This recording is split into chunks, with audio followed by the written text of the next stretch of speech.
BFM Business, BFM Crypto, le club. Amaury de Tonquedec.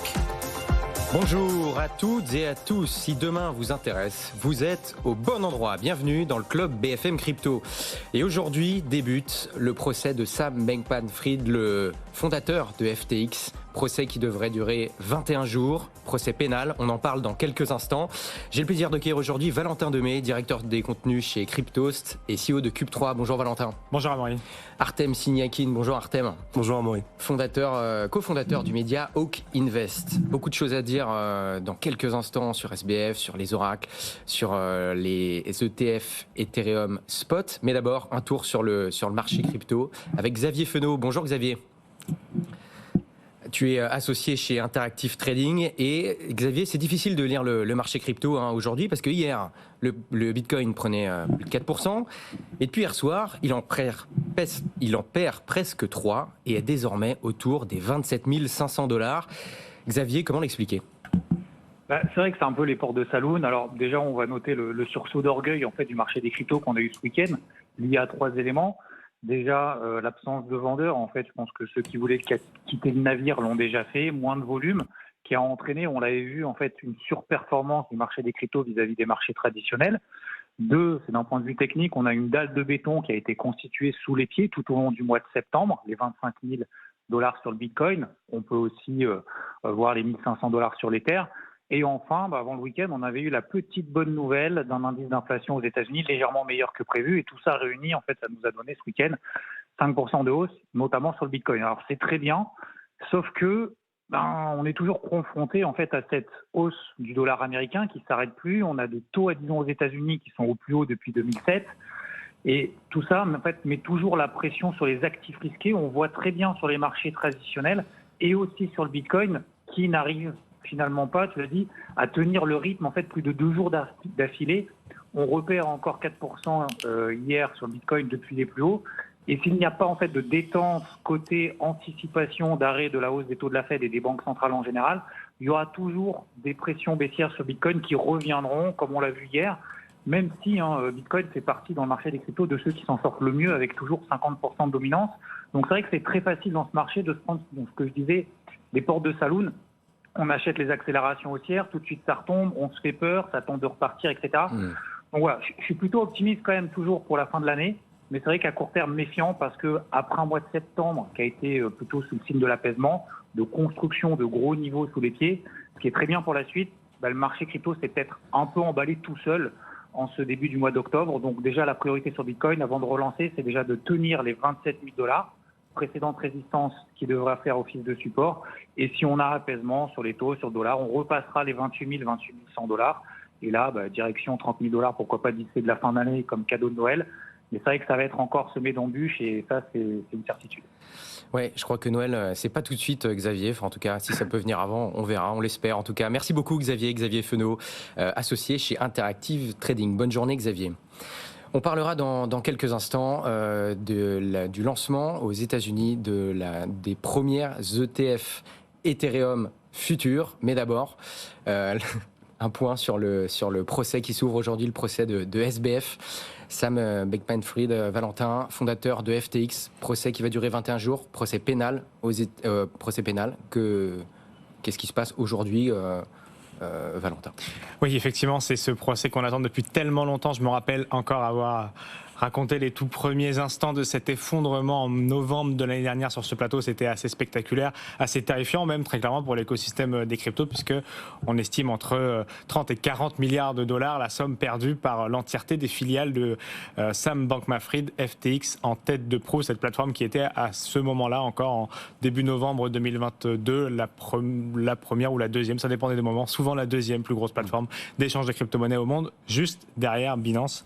Donc ça avait fait très peur. Aujourd'hui, SBF va commencer du coup à plaider non coupable, puisque les choix qu'il a fait sur l'entièreté de ses chefs d'accusation, 12 chefs d'accusation pour 110 années de prison possible au compteur si on accumule tous ces chefs d'accusation et les peines maximales, donc ça fait peur. Oui, c'est intéressant parce qu'hier on a vu dans l'émission que les autres plaidaient coupables, donc c'est exactement, une stratégie assez curieuse de la part de SBF. C'est pas la même stratégie, d'autant qu'effectivement, il y a eu par contre de la part de SBF la volonté de salir ses amis, salir ses copains, même son ex-petit ami auquel il a fait quelques révélations un peu fracassantes dans les colonnes de certains journaux aux États-Unis, pour essayer de se sortir de là et donc de plaider non coupable en disant ne pas être au courant des accusations qui lui sont reprochées. Ça avait commencé tout ça, on s'en rappelle, avec l'effondrement début d'année 2022 de plusieurs fonds d'investissement, de Terra Luna, qui avait du coup entraîné la chute de FTX. Si on se concentre un petit peu aujourd'hui sur les chefs d'accusation, c'est un procès qui va se dérouler en 2 temps. Il y a celui qui démarre aujourd'hui, il y en aura un autre avec 5 de ces chefs d'accusation en mars de l'année prochaine. Et sur ceux qui vont aujourd'hui être mis en avant, il y a complot en vue de commettre une fraude électronique, puisque les dirigeants de FTX utilisaient l'application cryptée Signal pour faire justement quelques manigances. Il y a complot en détournant des fonds des clients, on s'en rappelle, les fonds des clients déposés sur FTX étaient utilisés par d'autres filiales, dont Alameda Research, pour faire des investissements qui ont été infructueux ou qui se sont effondrés à la suite des premières briques effondrées de l'écosystème au début 2022. Donc là, je parle justement de Terra Luna. Rappelez-vous, il y a du blanchiment d'argent, il y a la violation des lois sur le financement des campagnes. On avait justement appris ça au fur et à mesure des mois, qu'il y avait des politiques qui étaient mêlées à ces problématiques, des pots de vin qui avaient été distribués. On a aussi la fraude de valeurs immobilières, la mise en place d'une escroquerie envers des investisseurs, l'utilisation de fonds de clients pour des investissements en capital risque et enfin, violation des dispositions antifraude de la Security Act de 1933. Bref, voilà pour en citer que 8. C'est fourni. Pour tout ça, effectivement, il dira donc non coupable. Ça risque d'être mouvementé. Vous l'avez dit à Maurice, c'est un procès qui devrait s'étendre jusqu'au 9 novembre. Donc on va pouvoir suivre tout ça de très près. À Cryptost, on a beaucoup de journalistes qui vont essayer de comprendre ce qui s'y passe. Ça ouvre dans normalement 50 minutes à 16h heure française. Le compte à rebours est lancé et on rappelle d'ailleurs qu'il pourra faire appel à l'issue de ce premier verdict. Aux États-Unis, lancement officiel des premiers ETF Ether futurs. Donc pour rappel, ça permet aux investisseurs de parier sur le cours de l'Ether sans avoir à en détenir directement. Mais succès pour l'instant, moins important que celui des ETF Bitcoin futurs. Comment est-ce qu'on peut l'expliquer, Valentin ? Assez facilement, effectivement. La dernière fois que ces ETF futurs Bitcoin ont été lancés, pour la plupart d'entre eux, on était dans un marché plutôt haussier avec un intérêt des institutionnels un peu important. Aujourd'hui, on entend beaucoup parler et on attend énormément les ETF spot Bitcoin. On voit que la SEC, la Security and Exchange Commission, décale de plus en plus son verdict pour autoriser ou non ce ETF au comptant, du coup, sur Bitcoin. Mais par contre, hier, il y a eu effectivement 9 ETF futures sur Ethereum, donc la deuxième plus grosse crypto-monnaie du marché, qui ont été validés. Alors, effectivement, si on regarde un petit peu le volume de ces ETF, au bout de quelques heures après son lancement, c'est pas terrible. C'est un peu moins de 2 millions d'euros de volume. Là où pour Bitcoin à l'époque, c'était 200 millions à son lancement. Mais je le répète, on était à ce moment-là en bull market, donc l'intérêt était beaucoup plus important au niveau des institutionnels pour les ETF ProShare et notamment celui avec le BITO, pour être très précis, le ticker. C'était 200 millions de dollars du coup en un quart d'heure, donc on est un peu en retrait. Mais si on regarde un petit peu l'ensemble des ETF nouvellement lancés aux États-Unis, en fait, on n'est pas si mauvais que ça. On est dans la moyenne haute avec ces 1,7 million de dollars en quelques heures pour être très précis. Ils en attendent un petit peu plus de volume aujourd'hui à l'ouverture US, peut-être autour de 6-7 millions. En tout cas, c'est quand même un très bon signal parce que voilà, de plus en plus de crypto-monnaies, aujourd'hui Ethereum, sur le futures, se mettent à la bourse des États-Unis, donc, et permettent à de plus en plus de gens institutionnels en tête de proue de se mettre des cryptos actifs dans leur poche. Bon, puis pour ceux qui n'arrivent pas à se décider, il y a même des ETF mixtes. Bitcoin, Ethereum. Exactement. C'est intéressant. Enfin, ça marche bien, ça d'ailleurs, on sait ou pas si ça... Certains d'entre eux, là, de ceux qui ont été listés hier, il y en a eu 9, comme je le disais, sont effectivement mixtes. On verra, on voit que pour l'instant, ça ne fait pas l'unanimité, puisque ça reste du coup dans ces 2 millions environ en quelques heures, mais ça permet de moins se prendre la tête. C'est vrai que beaucoup de gens se questionnent sur qu'est-ce que je dois acheter comme crypto-monnaie. Est-ce que c'est plus du Bitcoin? Est-ce que c'est plus de l'Ethereum? Est-ce qu'il y a des altcoins? En fait, en achetant une seule portion d'un actif, aujourd'hui, du coup, les ETF qui ont été listés hier, on peut s'indexer aux deux. On verra si ça convainc les investisseurs. En tout cas, c'est les 2 plus grosses crypto-monnaies à date. Donc, c'est souvent intéressant de se diversifier, comme on le sait. Quand c'est à travers un seul instrument financier, c'est toujours plus simple au niveau des frais, généralement, et de toute la difficulté réglementaire pour y accéder. Les ponts entre les cryptos et la finance traditionnelle sont de plus en plus importants. Et notamment, on va parler, Artem, aujourd'hui d'une technologie, les oracles, avec laquelle tu as créé... Enfin, tu vas sortir un dossier avec ton média Hawk Invest, qui va sortir dans quelques heures, je crois. C'est ça, oui, juste après l'émission. Normalement, dans les heures qui suivent, le dossier sera publié sur toutes les plateformes, totalement gratuit, comme d'habitude. Bon, bah c'est ça. Bon, on va faire un petit teaser, entre guillemets, maintenant, tout de suite, pour expliquer un peu ce qu'est un oracle, ce que sont les oracles. Déjà, très simplement, c'est quoi un oracle, Artem ? Alors pour commencer, c'est pas quelque chose de nouveau. Donc les premiers oracles datent de 2017. Donc ça coïncide un peu avec le début de la finance décentralisée. Et dans la crypto-monnaie, on a souvent tendance à dire que la finance traditionnelle c'est pas bien parce qu'il y a trop d'intermédiaires. Et en fait, les oracles sont les intermédiaires de la blockchain. Donc ça peut paraître un peu contre-intuitif, mais les oracles, leur travail, c'est d'aller chercher des données pour les mettre dans des smart contracts, pour que les smart contracts, donc ces contrats intelligents, puissent s'exécuter. Ce qui veut dire que ça permet de déclencher des liquidations, ça permet de garantir les prêts et emprunts décentralisés. Ça peut créer tout un tas de choses et aujourd'hui, les smart contracts en ont besoin pour fonctionner correctement. C'est quoi en fait ? C'est ce qui va permettre à la blockchain d'être connectée au monde réel, c'est ça ? Exactement. Ça peut être connecté au monde réel, ça peut être connecté à d'autres blockchains. En fait, tout type de données qui sont aujourd'hui possibles d'acquérir, les oracles peuvent les acquérir. Et si un smart contract est prévu pour ces données-là, il peut s'exécuter. Il y a différents types d'oracles, Artem. Est-ce que tu peux nous expliquer un peu lesquels existent ? Bien sûr, en fait, il y a plein de types d'oracles et je pense que la réalité, c'est que ceux dont on parle le plus sont les oracles qui permettent à la finance décentralisée de fonctionner, mais il y a également des oracles qui peuvent être intégrés à la supply chain. Par exemple, il y a des oracles qui peuvent être hardware ou software, c'est-à-dire que ça peut être des oracles physiques, ça peut être des oracles qui sont des logiciels, qui sont la plupart des oracles. Donc aujourd'hui, on compte plus de 50 oracles uniquement sur la finance décentralisée. Donc le leader qui est Chainlink, que la plupart des gens connaissent. Et ensuite, en ce qui concerne la supply chain, etc., la documentation est un peu moins fournie à ce niveau, mais il y en a également qui existent à ce niveau-là. Mais qu'on comprenne bien, par exemple, pour avoir un cas concret, notamment avec la finance décentralisée, à quoi ça sert ? Qu'est-ce que ça va apporter en plus à la DeFi ? Prenons un exemple du protocole AAV, que vous connaissez bien, qui permet d'emprunter en fonction du collatéral qu'on dépose. Par exemple, j'ai de l'Ethereum aujourd'hui, je dépose $1000 d'Ethereum, je peux emprunter jusqu'à $800 d'USDC ou d'USDT, de stablecoin. Si la valeur de l'Ethereum chute, il faut que la personne à qui j'ai emprunté de l'argent, donc à la plateforme, il faut qu'elle soit remboursée. Et donc ça va déclencher une liquidation de mon Ethereum qui va être vendue et la personne va être remboursée de cet argent-là. Moi, mon prêt, je ne l'aurai plus. Et donc l'oracle va servir justement à déclencher cette liquidation en fonction du prix de l'Ether.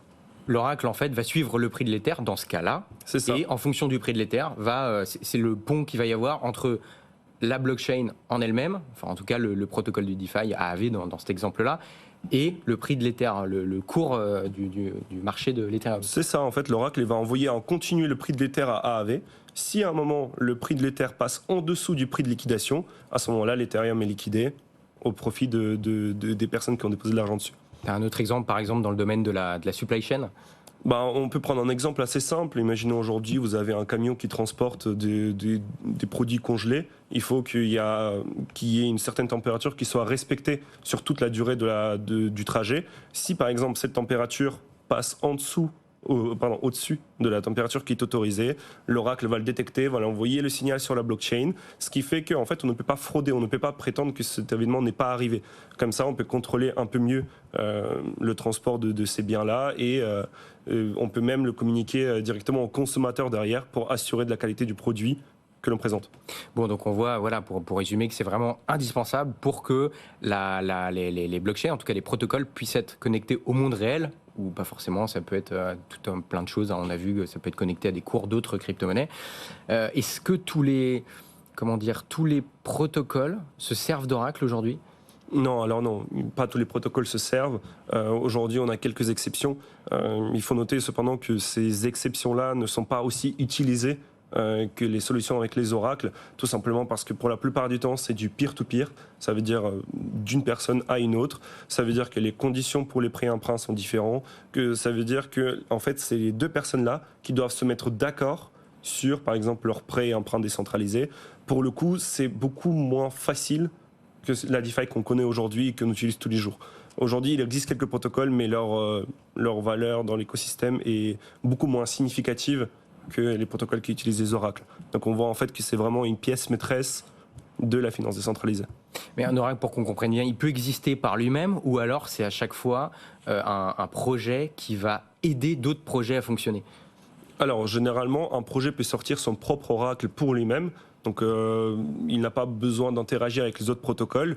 Mais aujourd'hui, lorsqu'un oracle existe, c'est pour apporter cette solution-là aux protocoles qui en ont besoin.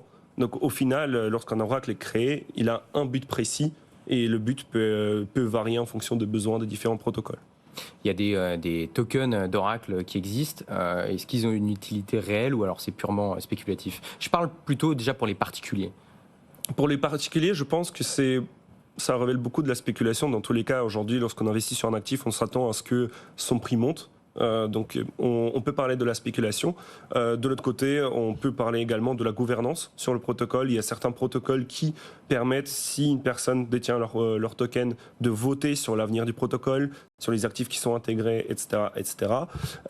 Mais aujourd'hui, je pense que la chose la plus importante à noter, c'est que le token d'Oracle sert surtout à financer le projet en lui-même. Comme je l'ai dit au tout début, la naissance des oracles a coïncidé fortement avec la naissance de la finance décentralisée. Lorsque la finance décentralisée n'était pas aussi populaire qu'aujourd'hui, elle ne générait pas assez d'argent, ne générait pas assez d'intérêt pour pouvoir payer les oracles, pour pouvoir payer leurs services. Et donc, le token des oracles, on le voit très bien dans le cas de Chainlink, qui vendent constamment leur trésorerie pour financer leurs opérations, sert surtout à financer les activités de l'oracle et leur permettre d'exister. Donc aujourd'hui, ça représente également un certain risque de posséder ces tokens d'oracle. Et comment un oracle gagne sa vie, entre guillemets? Comment c'est rentable en fait? Il offre ses services et du coup, il y a une commission qui est prise. Comment ça se passe techniquement? Alors là, c'est le point intéressant puisque généralement, c'est en fonction de chaque projet, les accords des oracles sont différents.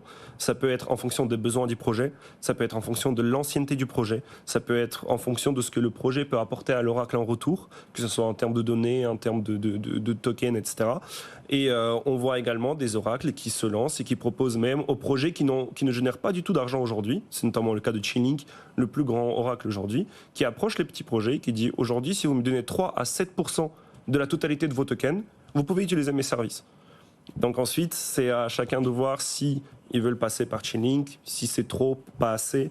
Mais aujourd'hui, il existe différents moyens pour les projets de se rémunérer et de gagner de l'argent. Généralement, c'est très, très opaque, on va dire. Bon, tu l'as dit, les oracles, c'est arrivé en 2017 à peu près. Aujourd'hui, on parle beaucoup d'IA, d'intelligence artificielle. Il y a un mix entre les oracles et l'intelligence artificielle. Les oracles s'en servent. Est-ce que ça apporte quelque chose à cette technologie? Alors aujourd'hui, on n'est pas encore dans les oracles qui se servent de l'intelligence artificielle, mais ça peut être un très grand boost pour les oracles. Ça leur permettra d'aller consulter des archives qui datent d'il y a plusieurs années, puisqu'aujourd'hui, ce n'est pas possible de garder cette information-là sur la blockchain directement. Ça coûterait beaucoup trop cher. Je pense que l'intelligence artificielle va jouer en la faveur des oracles, mais je pense qu'ils pourront survivre très bien sans également, parce que aujourd'hui, on a tendance à croire que l'IA répond à tous les soucis. De temps en temps, la technologie n'a pas besoin d'être implémentée partout pour que le projet réussisse.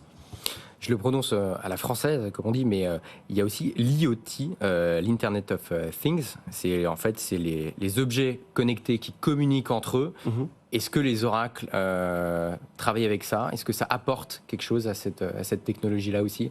Alors ça, c'est une éventuelle possibilité également, notamment avec les objets connectés.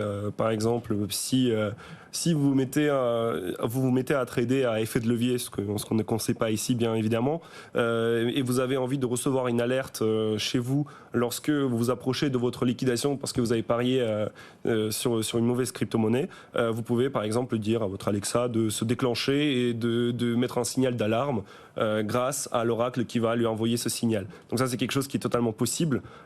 Ensuite, à voir comment est-ce que les oracles peuvent s'intégrer là-dedans. Ok. Et on voit aussi que j'ai même vu à la fin de votre dossier qu'il y a des casinos Web3 Artem. Qu'est-ce que c'est que cette histoire? Alors ça, pour le coup, c'est une des hypothèses qu'on a émis dans le dossier. parce qu'aujourd'hui, donc je reviens sur le point où c'est compliqué pour les oracles de se financer. Aujourd'hui, Chainlink revend 100-400 millions de dollars de tokens tous les trimestres, tous les ans. C'est assez énorme. Et donc, on a vu cette émergence de casinos en ligne qui sont devenus des exchanges décentralisés, plus ou moins, qui permettent également de faire du trading à effet de levier. Le trading à effet de levier a besoin des updates constants sur les prix des crypto-monnaies sur lesquelles on peut parier. Ces casinos peuvent générer jusqu'à 30 millions de dollars de frais par jour qu'ils récoltent pour eux. Ensuite, ces fonds-là sont soit utilisés pour acheter leurs tokens, soit pour financer leurs opérations. Mais je pense qu'il y a une réelle opportunité pour les oracles de se développer par rapport à ces casinos-là. Ça permettrait de rendre les casinos plus transparents. Ça leur permettrait s'ils décident de partager les frais que les casinos génèrent avec les oracles, ça leur permettra d'avoir une source de revenus très stable. Et je pense que ça va être une réelle opportunité, un réel sujet de discussion dans les années à venir. Et très rapidement, les oracles donc créés en 2017, enfin à partir de 2017, pourquoi on en parle autant aujourd'hui et à quoi on peut s'attendre pour la suite ?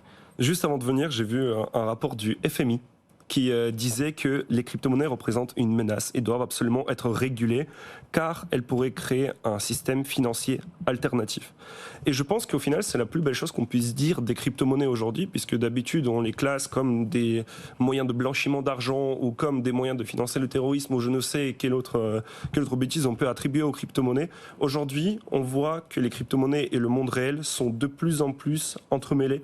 Et c'est grâce à ces oracles-là qu'on va pouvoir avoir cette harmonie, ce travail, on va dire, entre les deux. Et je pense que plus on va avoir des acteurs institutionnels qui s'intéressent à la crypto, plus on va avoir de l'intérêt de la part des particuliers à investir dedans, plus on aura besoin de ces oracles, plus on aura besoin d'avoir ces solutions qui sont exactes et précises, et plus ces oracles-là vont jouer un grand rôle. Je pense qu'au tout début, en 2017, on avait 2-3 acteurs. Aujourd'hui, on voit qu'on a plus de 50 acteurs sur ce terrain-là, et je pense que chacun peut tirer son épingle du jeu, et on verra comment ça évolue, mais en tout cas, c'est pour ça qu'on a fait ce dossier. On pense qu'il y a une réelle révolution qui va y avoir dans ce secteur. Valentin, tu es notamment administrateur de l'ADAN, l'Association pour le développement des actifs numériques. C'est une bonne nouvelle, ce que vient de dire Artem, là ? C'est super important parce qu'effectivement, les oracles, c'est ce qui va permettre de trouver les usages de l'écosystème, de trouver les usages du Web3.